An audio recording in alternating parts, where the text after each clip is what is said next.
Welcome back. My name is Kimberly Carey. I am owner of So Sassy Stitcher here in Northwest Arkansas. I am working on the Riley Blake Bench Pillow of the Month. I've got Berry Sweet, which is the August pillow.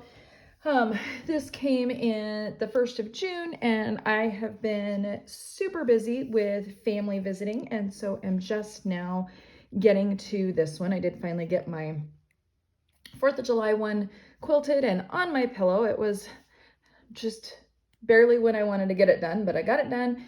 Family's out of town, more families coming in soon. So I'm sneaking this project in. It's going pretty well so far. So if we look at the instructions, everything that I have found has been correct as far as cutting instructions go. It is a little bit confusing on the colors because they are so close. So just make sure that you're really looking at that one. The green shabby that you can see down here at the bottom, they gave you a 10-inch square for that one. So that helps differentiate that one. The celery sparkler has a little bit of the gold tints to it. The reds don't really matter because you're cutting all of the same thing. So it really doesn't matter which one is which. I think that I'm correct, but you never know. So again, it doesn't really matter because they're just all going to be part of your strawberries and you're cutting the same thing. So that all looks correct, just normal cutting instructions. For the green pin dot, I did combine a little bit and cut extra stuff from like the 3.5-inch strip. I subcut some of my 1.5-inch strips or squares that they were wanting out of that, just to help be more efficient with the fabric. But again, it doesn't really matter if you do that or not. You've got plenty and you're going to have some left over. It's just a matter of how big those pieces are that you're going to have left over. So then when we look at the instructions, everything is looking good so far. Just make sure that you're real careful on your stitch and flips to make sure that you are getting enough there so that you have a rectangle or a good square, and it's not super wonky. Again, you can oversize those if you want and be able to trim them up. So if we take a look at the back side of our strawberry, you can see my 4-patch here. It does say that you can spin this seam right here. With a 4-patch, it's really not necessary. There's just not that much bulk here that is going to make that big of a difference for laying flat. So I did not spin that. If this had been like a pinwheel, I would have, because there would have been a lot more bulk there. But with just a 4-patch, it doesn't really matter. So I did not do that. And then putting the corners on. And when I did these 4 patches, I laid them out in a specific pattern. I didn't want my shabby ones, the ones with the lines on it, next to each other, and I wanted my solid pieces across from each other just to mix it up a little bit. But then when I put my corners on, I did not pay attention to which corners they were, which way the 4-patch was oriented when I put my corners on. Obviously, I made sure that my small ones were both on one side and my big ones were on one side to make that strawberry shape. But as far as the orientation of my 4-patch on my strawberry, I didn't do that, so that it was a little bit scrappier and they weren't all the same. So you can do that however that works for you. Doesn't really matter. You can alternate them, you can spin them, you can do whatever. So those went together pretty well. As far as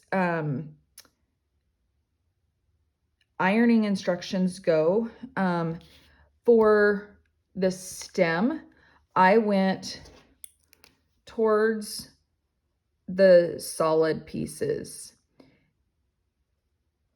Iron towards those solid pieces so that it was less bulky instead of going towards the pieced parts. So you can see that here, and it makes this these seams almost touch because that piece is so narrow, which is fine. It's not a big deal. If these were going to overlap at all, I would either want to trim those up or iron them the other way.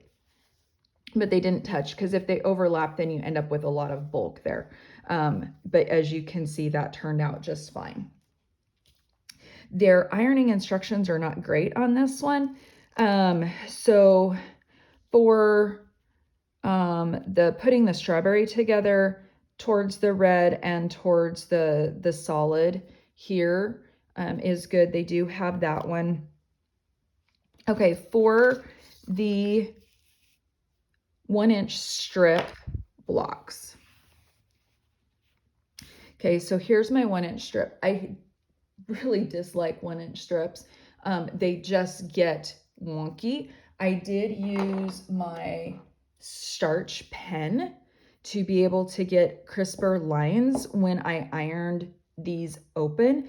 It also helps decrease that stretch and that wonkiness with these little strips, because they have a tendency to move and wander. And if you look closely at this, you can see some of that. Now I can stretch a little bit of that out. I try not to do that too much because you don't want to overstretch it. But they have, when you iron this open, they have you ironing to the green, okay? I, however, ironed all of them down. And the reason for that is, number one, I was concerned about if I did this one towards the white, kind of like I did the stem, that they would potentially overlap, and I didn't want that bulk to happen. The other reason for this is so that when I put it together with something else, then I had a better chance of having those nesting seams. And so same with the green strips that we put together. It wanted you to go towards the lighter green. However, I did all one direction so that when I put, and I made sure that it was going to be opposite of what these were, okay? So that when, because you cut little strips of each of these and you put them together, so that when I put them together, you can see these go one direction, the green goes the other direction. So that gives me nice, beautiful nesting seams, so that when I put them together, those corners just go right together, and you're going to reduce the bulk. If they both went one direction, you're going to have trouble getting that corner just right, and you're going to have twice the bulk there. So this way it reduces the bulk. Now, when we look at putting it together, I wasn't sure which was going to be the best way to iron, because it says just iron one direction. However, when you do that, you may potentially want to re-iron and go back the other direction. So when I put these together, so the strips are going to go together like this. And it depends on how this one is oriented compared to this one, because it depends on which corner you're doing, whether or not that's going to line up. So this one lines up just right. Excuse me. This one lines up just right, and I have those nesting seams. The other side, I had this seam this direction. In order to get it to nest, I needed it to go the opposite direction. So that's what I did. Now, when I go to put this on to my side pieces, and my side pieces are going to be on, right? And it's going to go like, if I can get it oriented correctly, like this to create that checker pattern. When I look at that, and I'm going to check these ahead of time, that one is going to be nested. So I'm going to lay it out after I get all these done and make sure that all 4 corners are going to be the same, because I can adjust the ironing on this one if I need to. If I don't do that and they are, you know, if it was going to be like this and they were going to be the same, I can do that. I would probably open up those seams when I ironed them. But if at all possible, I am going to try to make it to where they are opposite and have those nesting seams. And so really just pay attention to that. And again, you may want to re-iron one open, or one to the other opposite side. Takes a little bit of extra ironing, but you can definitely do that. So that is my plan, to make sure that I have those beautiful nesting seams. Decreases the bulk that you have in those seams and gets you those nice crisp corners when you put things together. So you can see it may not be 100% perfect, but it is really, really close, and it's kind of within that margin of ironing. And so you're not, you know, from 5 feet away, you're not going to notice that it's off. And so it's, you know, really as close as it can be, especially for something this small. So then you're going to put the extra pieces on your strawberries, making sure that you have white pieces on the outsides of your strawberry patches, and then the smaller strips go on the inside strawberries, because that would be frustrating to rip out.